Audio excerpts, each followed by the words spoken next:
Mulai.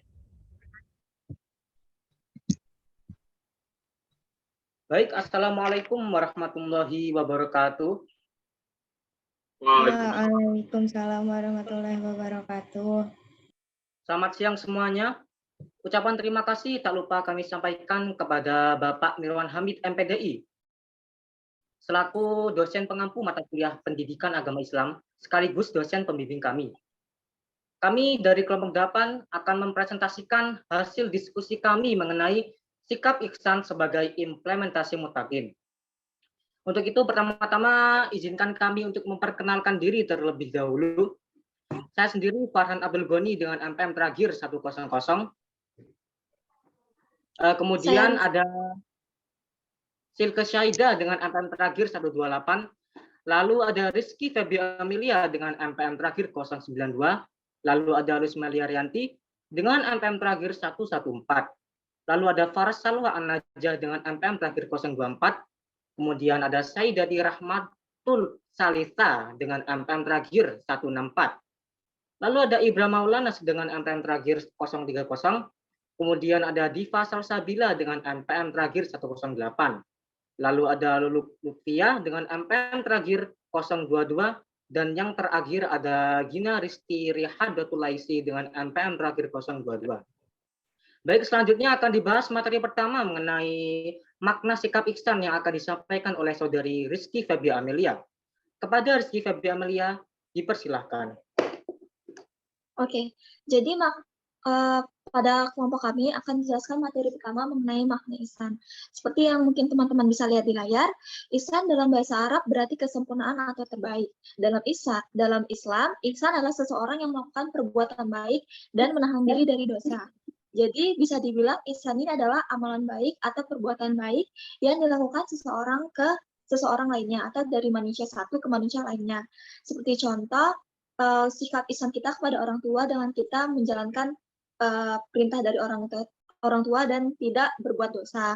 Kemudian ihsan kepada Tuhan dengan beribadah kepada Allah dan menjauhi larangannya. Next, akan dijelaskan oleh rekan kami selanjutnya.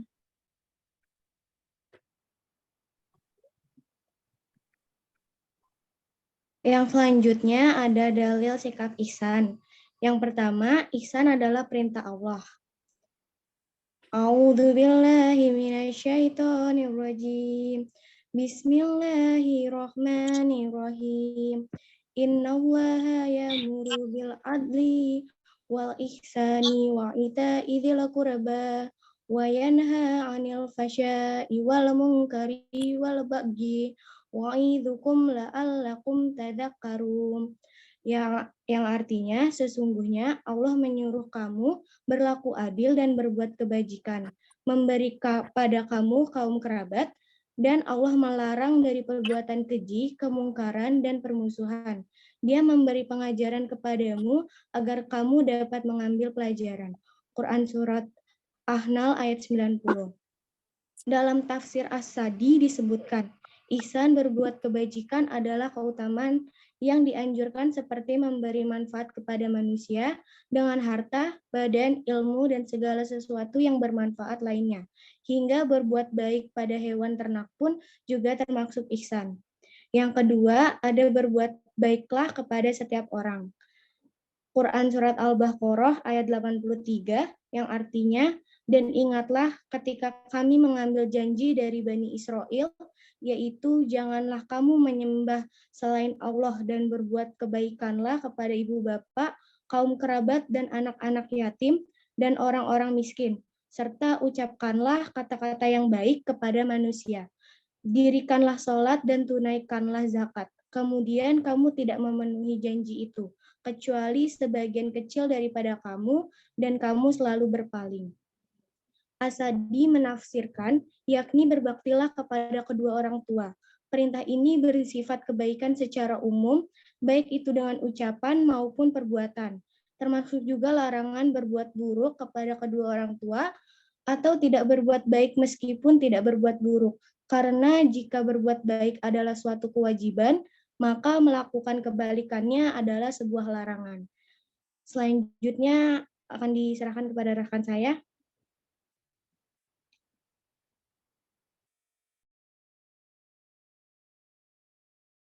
Oke, selanjutnya yaitu karakteristik sikap ihsan. Berikut adalah beberapa karakteristik sikap ihsan yang dapat diamalkan dalam kehidupan sehari-hari. Yang pertama yaitu ihsan terhadap Allah Subhanahu wa taala. Yaitu contohnya seperti melakukan ibadah dengan khusyuk dan penuh kesungguhan. Kemudian mengakui dan mengimani keberadaan Allah dengan sungguh-sungguh. Yang kedua yaitu ihsan terhadap sesama manusia. Contohnya seperti memberikan manfaat dan kebaikan kepada orang lain, berlaku adil dan jujur dalam hubungan dengan sesama. Yang ketiga yaitu konsistensi dalam kebaikan. Contohnya mempertahankan tindakan kebaikan dalam segala aspek kehidupan. Kemudian menjaga konsistensi dalam beribadah dan amal perbuatan baik. Next. Yang keempat yaitu kesabaran dan ketabahan. Contohnya, menghadapi cobaan dan kesulitan dengan kesabaran dan ketabahan. Tidak mudah putus asa dan tetap berusaha mencari solusi terbaik. Kemudian yang kelima, kesadaran akan akhirat. Seperti mengingatkan diri sendiri bahwa kehidupan dunia hanyalah sementara. Kemudian melakukan amal perbuatan baik sebagai bekal untuk kehidupan akhirat. Selanjutnya akan disampaikan oleh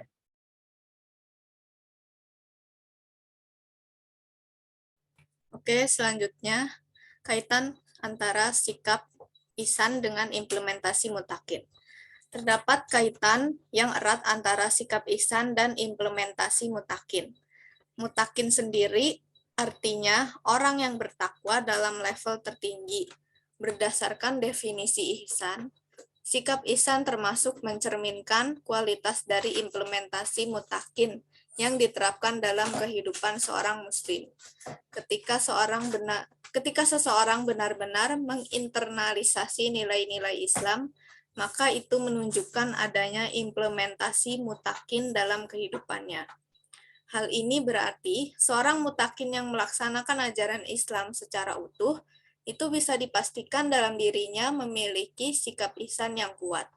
Secara keseluruhan, sikap ihsan dan implementasi mutakin saling melengkapi dan memperkuat satu sama lain. Sikap ihsan merupakan manifestasi atau perwujudan dari keimanan dan ketakwaan seseorang terhadap Allah yang menghasilkan kebaikan, harmoni, dan kemajuan bagi individu dan lingkungan seluruhnya. Selanjutnya akan dijelaskan oleh rekan saya.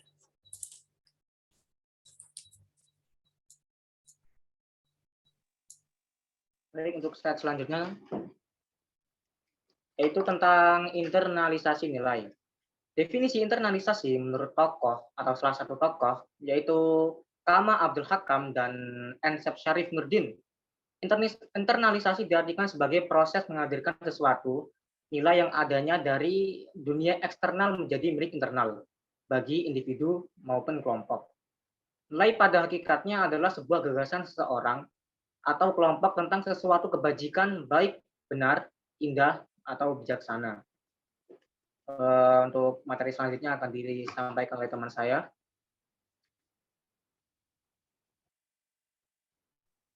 Selanjutnya ada mendefinisikan nilai-nilai agama Islam. Apa itu nilai agama Islam? Nilai-nilai agama Islam pada hakikatnya adalah kumpulan dari prinsip-prinsip hidup, ajaran-ajaran tentang bagaimana manusia seharusnya menjalankan kehidupan di dunia ini, yang satu prinsip dengan yang lainnya saling terkait membentuk satu kesatuan yang utuh, tidak dapat dipisahkan. Jadi, pada dasarnya, Islam merupakan satu sistem, satu paket nilai yang saling terkait satu sama lain, membentuk apa yang disebut sebagai teori Islam baku. Next. Nilai-nilai agama Islam terbagi menjadi terdapat dua segi, yaitu segi nilai normatif dan segi nilai operatif. Segi nilai normatif dalam pandangan Koperman adalah standar atau patokan norma yang mempengaruhi manusia dalam menentukan pilihan di antara cara-cara tindakan alternatif yang menitik beratkan pada pertimbangan baik buruk, benar salah, hak dan batil, diridhoi atau tidak diridhoi. Pengertian nilai normatif ini mencerminkan pandangan dari sosiologi yang memiliki penekanan utamanya pada norma sebagai faktor eksternal yang mempengaruhi tingkah laku manusia. Sedangkan nilai operatif menurut Mualimin dan Abdul Mujib adalah salah satu tindakan yang mengandung 5 kategori yang menjadi prinsip standarisasi tingkah laku manusia, yaitu ada wajib, sunnah, mubah, makruh, dan haram. 5 nilai di atas merupakan cangkupannya menyangkut seluruh bidang nilai, yaitu nilai ilahiyah atau ubudiyah, ilahiyah muamaliyah, dan nilai etik insani yang terdiri dari nilai sosial, rasional individu, biofisik, ekonomi, politik, dan estetik. Selanjutnya akan disampaikan oleh rekan kami.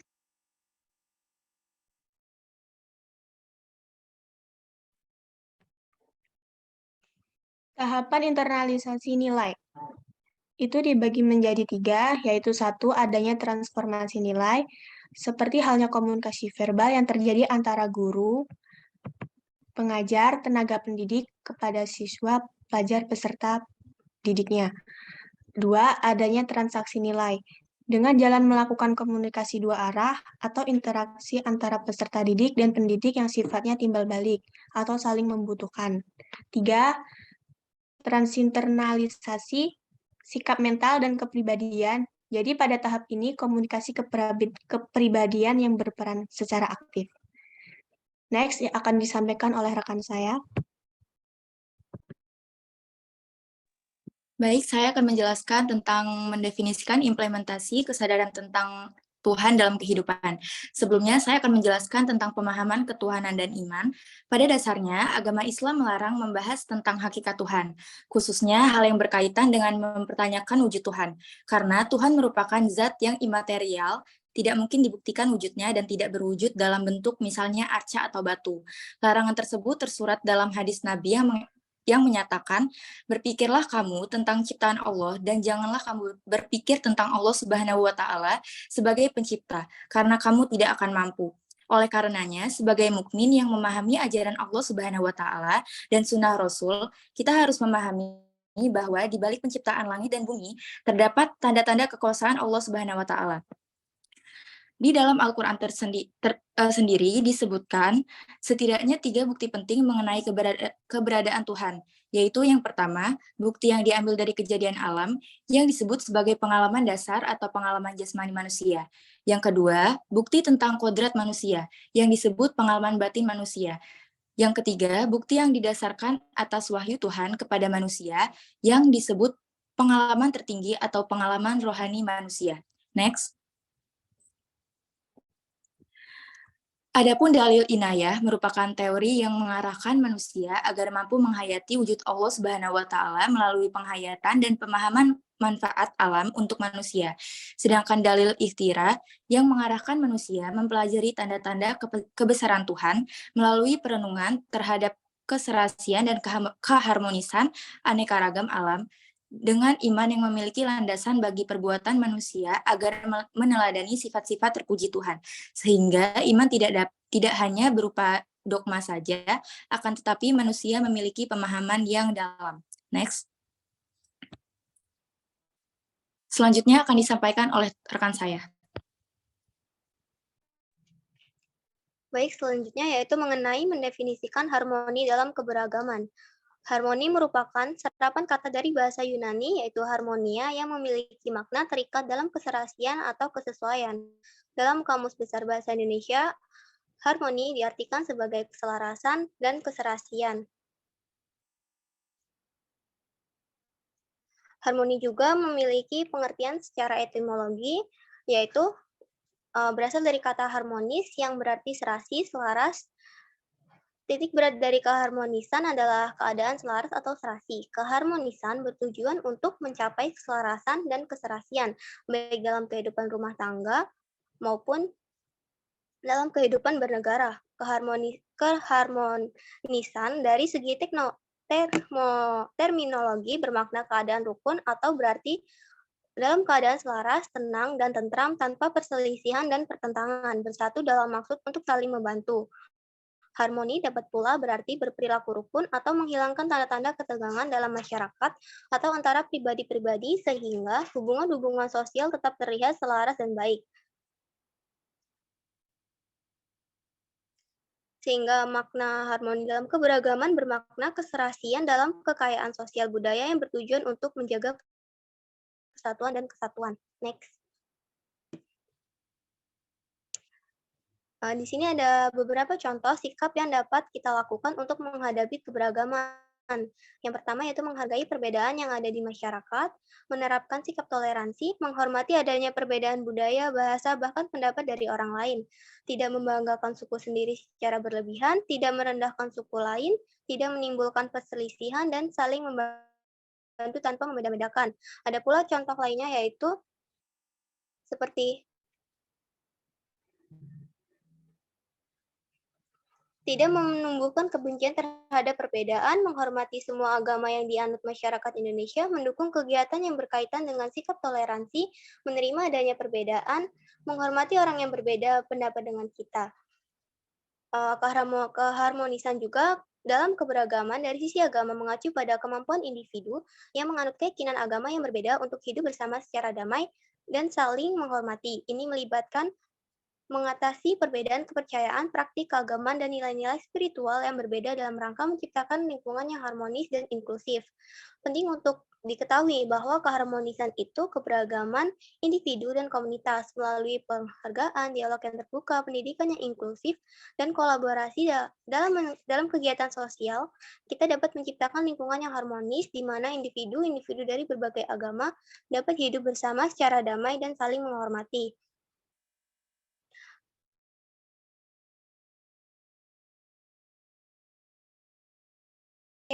Terciptanya perbedaan di tengah-tengah umat manusia merupakan hal yang harus diartikan secara positif. Dengan adanya perbedaan dapat dimaknai bahwa Tuhan menginginkan kita untuk saling mengenal satu sama lain. Materi selanjutnya akan disampaikan oleh Faras.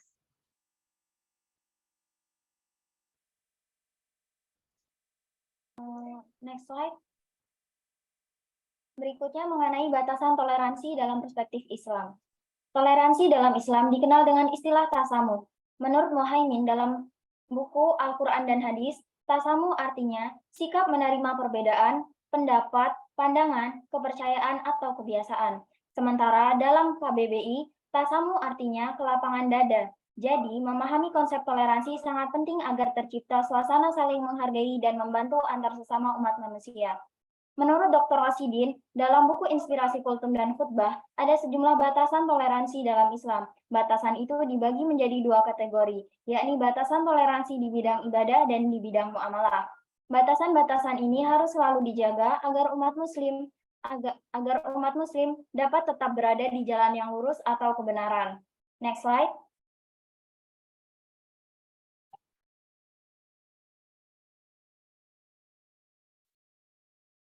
Next. Berikut batasan-batasan toleransi di beberapa bidang kehidupan yang dapat dijadikan panduan. Yang pertama di bidang muamalah.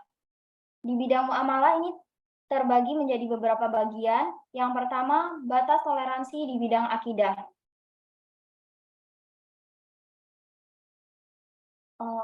Slide sebelumnya. Yang pertama, batas toleransi di bidang akidah. Allah Subhanahu wa taala berfirman dalam Al-Qur'an surat Al-Kafirun ayat 6 yang berbunyi, A'udzubillahi minasyaitonirrajim, lakum dinukum waliyadin, yang artinya bagimu agamamu dan bagiku agamaku. Dalam ayat tersebut menjelaskan bahwa dalam Islam tidak ada toleransi dalam hal akidah. Contohnya, saat mengikuti doa bersama antar umat beragama. Maka umat Islam harus membaca doa sendiri dan tidak boleh mengikuti atau mengamini doa agama orang lain di luar Islam. Yang kedua, batas toleransi di bidang fikih. Umat Islam diberikan kebebasan untuk memilih, asalkan pilihan tersebut bukan perbuatan dosa. Sudah sewajarnya bagi seorang muslim yang melihat suatu kemungkaran dalam syariat Islam untuk segera melakukan nahi mungkar atau mencegahnya. Sebagaimana disampaikan dalam hadis yang diriwayatkan dari Abu Sa'id Al-Khudri berikut ini. Rasulullah Shallallahu Alaihi Wasallam bersabda, barang siapa di antara kamu melihat kemungkaran, hendaklah ia mencegah kemungkaran itu dengan tangannya. Jika tidak mampu, hendaklah mencegahnya dengan lisan. Jika tidak mampu juga, hendaklah mencegahnya dengan hatinya. Itulah selemah-lemahnya iman. Hadis riwayat Muslim. Berikutnya,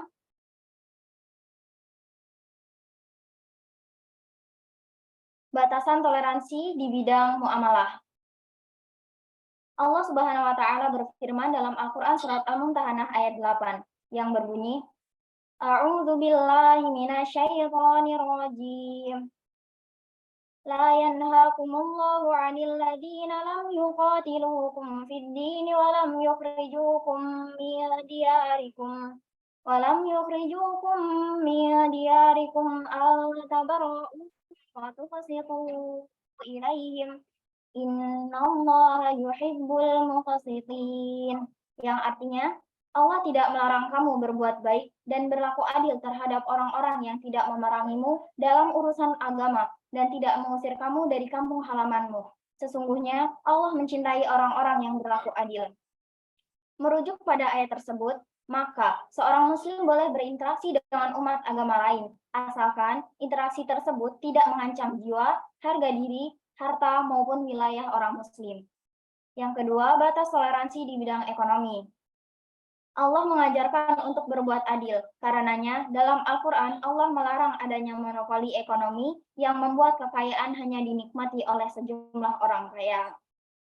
Next slide.